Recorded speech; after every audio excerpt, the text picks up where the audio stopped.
Welcome to this session, which is part of a sequence of lectures and tutorials on the scientific basis of training, and this is titled The Variables and Components of Training.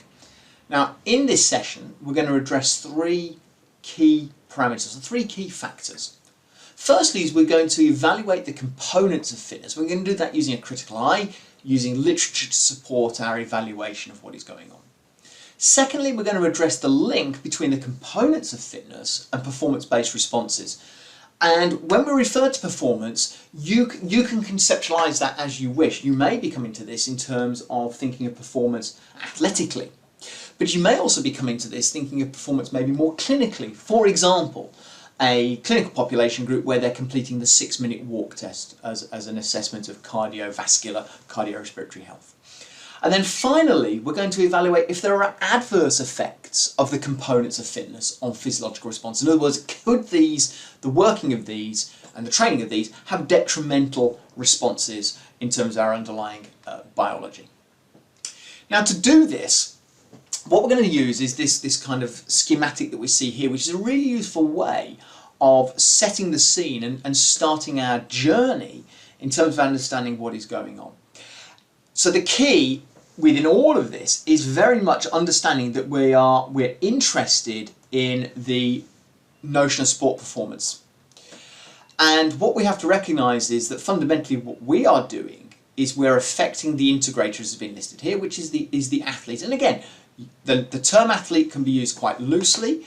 Athlete could be, as you have in the image here, highly trained athletes at the Paralympic Games, or it could be a clinical participants. Don't get fixated on the word itself. We have then three key factors that affect the athlete in terms of our outcome, in terms of sport performance, that fundamentally affect the athlete.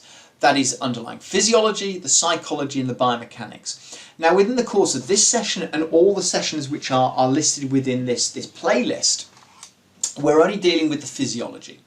So not going to really be addressing the psychological, biomechanical inputs here. But if we then move further back, so we're kind of working backwards a little bit, what we are interested in fundamentally within these sessions is how training affects these. So really, how training affects somebody's underlying physiology. We'll address to a certain degree how psychology does play a part and biomechanics plays a part, but fundamentally we're interested in how through training we affect the underlying physiology of the individual and how that then affects subsequent performance. But what we also have to recognise is there are additional inputs coming from these two areas here. One is genetic endowment and the second is the health status. So within genetic endowment we have this term which is referred to as trainability. And trainability is a relatively new term within the lexicon of exercise science, but fundamentally it refers to the notion that some individuals respond very positively to training and some individuals who are exposed to the same training stimulus actually don't give such a favourable outcome. They either don't improve or actually in some cases, as we'll see, you get negative responses. And so trainability becomes really important. Then we have the age of the individual. So we fundamentally understand that within training there are what are referred to as windows of opportunity. That is, at certain chronological stages of development we are susceptible to biological adaptation. So for example, if you think about children, very young children, they're very, very flexible, have very, very pliable muscles and ligaments and joints. So the net result is actually they adapt very well to flexibility-based training. As we get older and we start to move into middle age and even into becoming more kind of a geriatric population group, we start to lose that flexibility and that range of motion. So we know that age has, in that example there, has an effect. We see the same with strength, for example, that we know that when we are going through adolescence, we're highly susceptible to strength development because we've got surges, particularly in males, we've got surges in testosterone, in females we have surges in the sex hormones of estrogen and progesterone, all of which encourage morphological adaptation.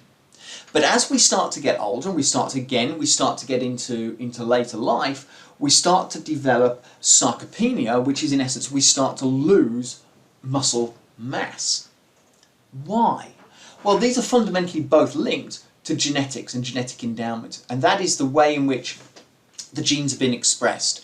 And we'll deal with this a little bit within this session, fundamentally understanding that we all contain the same genes. So don't get caught up and preoccupied on the fact that it is the gene. Certain genes relate to different biological adaptation.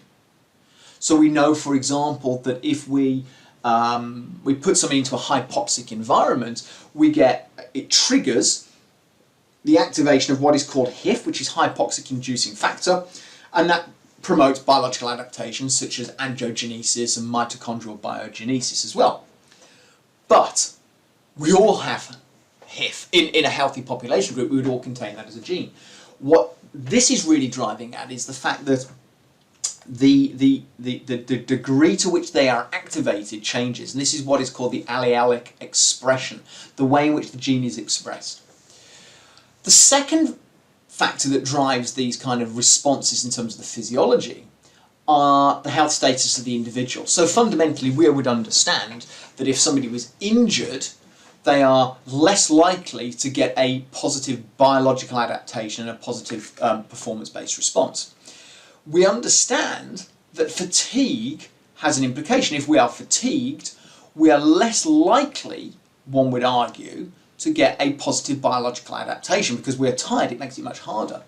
However, fatigue has a very, very important role to play. What we now really understand is that fatigue is the most important factor driving this biological adaptation. That fundamentally, what we are trying to induce is fatigue, which will drive the biological adaptation, which will enhance performance. And so we have to view fatigue in two lights. We have to view it in the negative light, which is that if we are too tired, it becomes detrimental and actually we struggle to train, we struggle to biologically adapt. But actually what we are trying to also induce is that inverted commas fatigue or tiredness to drive the biological adaptation. We recognise that diet has a significant part to play. That if we have a poor diet, it's not high in the right proportions of carbohydrates, fats and proteins, we don't get the encouragement in terms of the biological adaptation that we are looking for. So we've seen very classic data produced by people like Aaron Wagenmakers back in the 1980s, where he demonstrated that if you glycogen deplete somebody, so you reduce carbohydrate content, not surprisingly, it's highly fatiguing, but actually the net result is they do not adapt as well to exercise, and we'll show some data in this session related to that. And then finally, we know that drugs has an effect, both in terms of pharmacological drugs for illness and for disease, but also in terms of drugs which are used as an ergogenic aid.